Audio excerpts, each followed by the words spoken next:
Bienvenue dans l'émission Un Togolais dans l'univers. Aujourd'hui, nous recevons le professeur. Il y a de cela quelques temps, on l'a reçu à distance. Donc, Togolais résident en Allemagne. Aujourd'hui, il est au pays. Et vu que Florichine est au pays, pourquoi ne pas faire honneur à cette grande personnalité? Professeur de Bâtonneau. Bonjour, professeur. Bonjour, Queen Katari. Je rappelle qu'il est activiste et chroniqueur sur les réseaux sociaux. Alors, professeur de Bâtonneau, qu'est-ce que ça fait d'être au pays?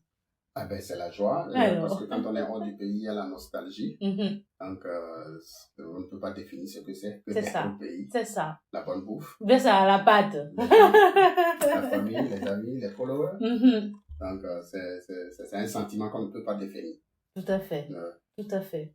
Alors, bienvenue au pays. Merci. Et vous êtes là pour juste voir la famille ou pour passer les vacances, ou vous êtes spécialement là pour un projet? Je suis là pour un projet. Je suis en construction. Ah d'accord. Ah oui, félicitations. Merci beaucoup.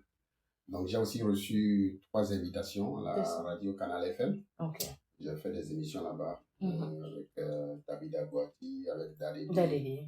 Et hier avec Fondabé. D'accord. Pastor et Sanfou. Ok. Alors, qu'est-ce que ça fait d'être sur les réseaux sociaux au quotidien? Je ne peux pas dire que je suis au quotidien sur les réseaux sociaux, puisqu'il y a le travail, il y a la famille, il y a d'autres obligations, ce qui fait que c'est quand même un peu de temps que je fais des vidéos, que je publie, ce qui fait que le temps me faisant défaut, je ne fais pas des lives, je ne suis pas dans les lives. D'accord. Donc, quand l'inspiration vient, je fais des vidéos que je partage afin que les followers puissent apprendre quelque chose.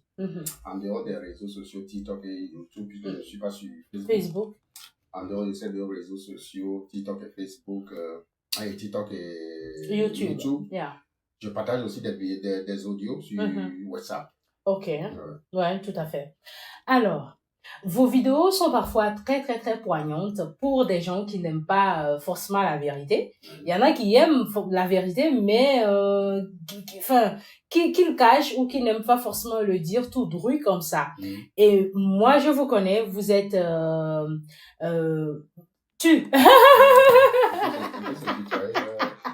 Désolé, le professeur, il n'aime pas qu'on le voit parce qu'il trouve que tous les êtres humains sont égaux. Alors, il faut pas mettre quelqu'un au-dessus. Désolé, professeur. Alors, tes vidéos sont parfois très poignantes parce elles sont pleines de vérités qui sont crues. Alors, pourquoi est-ce que vous avez choisi ce chemin de dire les choses telles qu'elles sont et vous êtes très cru, très cru? Qu'est-ce que ça fait et pourquoi vous avez choisi ce chemin-là? Souvent, on dit avant de parler, il faut réfléchir. Moi, je fais le contraire. Je parle avant de réfléchir. Parce que si je dois faire attention en réfléchissant avant de parler, j'aurais peur de ne pas dire certains trucs qui vont blesser des gens. D'accord.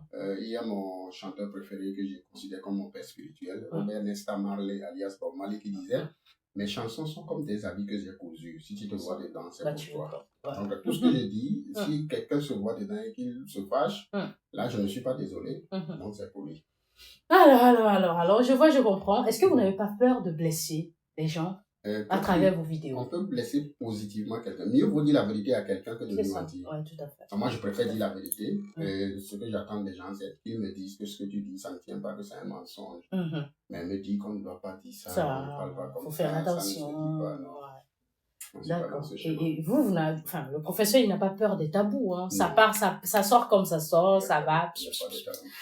Est-ce que le professeur, je sais que vous avez une vie forcément au-delà des réseaux sociaux, vous avez votre vie de famille, père de famille, marié. Est-ce que vous n'avez pas peur que vos enfants, un jour, grandis, tombent sur l'une de vos vidéos qu'ils vont forcément pas apprécier?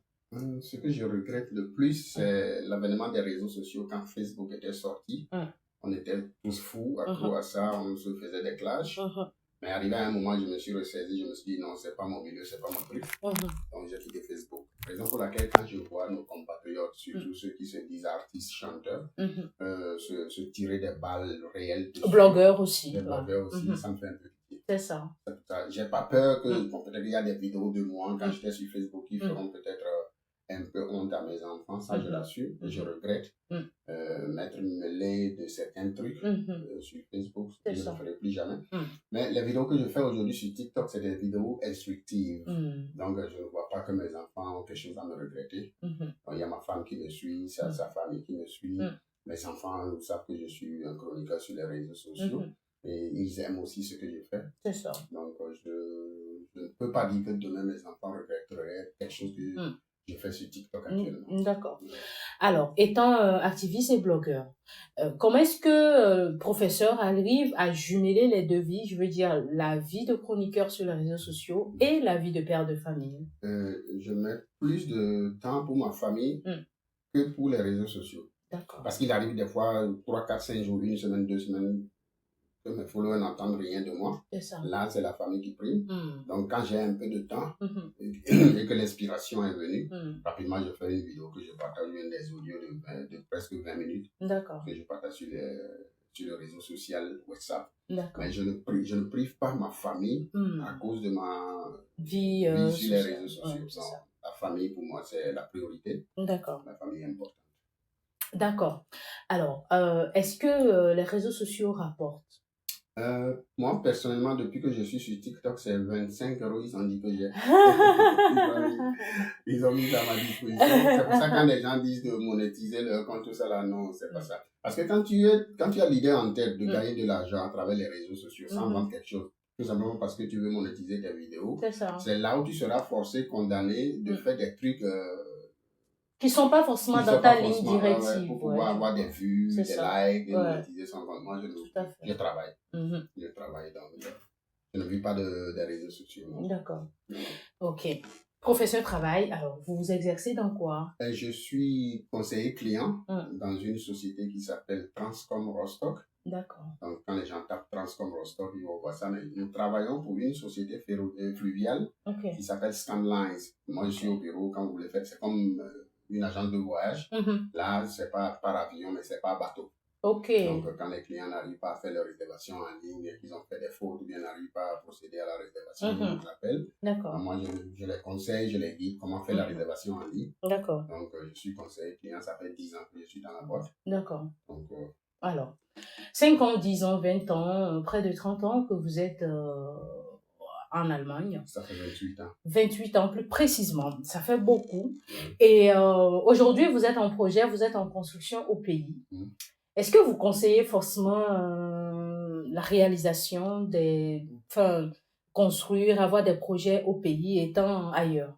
Oui, même l'Europe. L'Europe a été construite par ceux qu'on appelle les pionniers, qui sont des navigateurs, des marins, qui sont partis venir en Afrique piller nos sous-sols. Quand vous voyez les gratte-ciels en Europe, l'Europe s'est construite sur le dos de l'Afrique. Tout à fait. Donc si nous, aujourd'hui, on n'a pas les moyens ou bien on n'a pas la force de piller les Blancs, au moins pensons que eux aussi, quand ils sont venus en Afrique, ils ne nous ont pas pillés.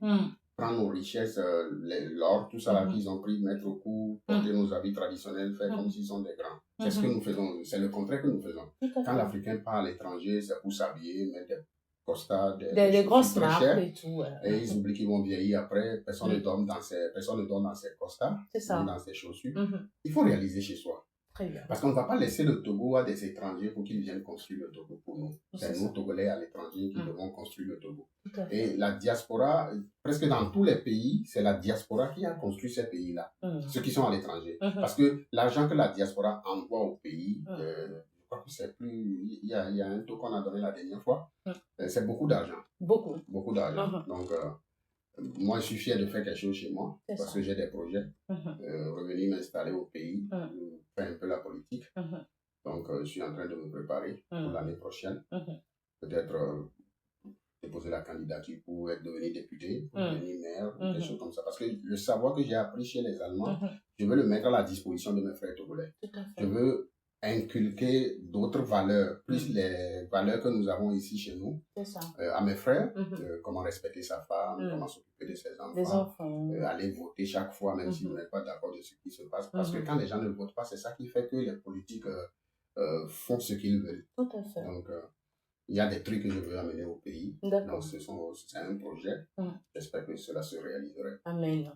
Alors, pour un futur futur maire de Batonou peut-être, ou vous allez forcément préférer d'autres cantons? Je construis à Adétikopé. Ah, d'accord. Donc là, je préférerais devenir le maire d'Adétikopé pour accompagner les jeunes, les aider à apprendre des métiers, construire des structures où ils viendront apprendre la culture, la couture, la coiffure, cordonnerie, des trucs qui peuvent les aider à éduquer, à nourrir leur famille. C'est ça. Parce que je vois qu'il y a la jeunesse est délaissée par les gouvernants. Tu vas voir dans mon quartier, par exemple, là où je suis né à Bénédie, presque tous les jeunes sont devenus des soulards. Ah ouais. Ils ont presque de 18 à 25 ans, mais ils ont l'air de quelqu'un qui a 65 ans. C'est ça, tout à fait. On ne va pas seulement accuser la jeunesse qu'elle ne fait rien. Quand ceux qui nous gouvernent ont un amour propre pour ce pays et qu'ils développent des structures, quand quelqu'un qui va travailler n'a pas le temps de se saouler. Tout à fait, oui. Quand on ne travaille pas, quand on ne fait rien, c'est l'amour, ça donne à l'alcool. Ah, je comprends. Alors, pourquoi avoir forcément choisi Adétikopé au détriment de Batonou? C'est un hasard. C'est un hasard parce que Batonou est un peu loin c'est ça. de Lomé. Tout à fait. Donc, peut-être qu'un jour, je préférerais acheter des terrains agricoles dans mon village pour développer aussi des trucs et aider les jeunes qui sont là-bas. D'accord. À faire l'élevage. Mais bon, c'est pas dans un projet, mais ça pourrait être possible. À long terme, peut-être. À long terme, tout à fait. Le téléphone crépite, les téléphones du professeur ne font que sonner. Et pour vous dire que c'est une personne qui est très occupée, pour la voix, ça a été, allez. Mais Dieu merci, Florigine TV a aujourd'hui reçu le professeur de Batonou. Merci beaucoup, professeur. Merci d'être assez patient. Merci de nous faire coucou et merci pour tout ce que vous faites sur les réseaux sociaux, vos vidéos. Je sais que d'une manière ou d'une autre vont forcément toucher quelqu'un quelque part et pour l'aider à prendre conscience de la vie. Alors, vous avez peut-être un mot de fin pour nous? Mon mot de fin, c'est que je demande à tous mes followers de s'abonner sur YouTube à Florigine TV. D'accord, merci. Des trucs très importants. Merci beaucoup. Allez, merci. Merci. Alors, on se dit à la prochaine pour un autre numéro. Merci beaucoup, professeur. Bisous, bye.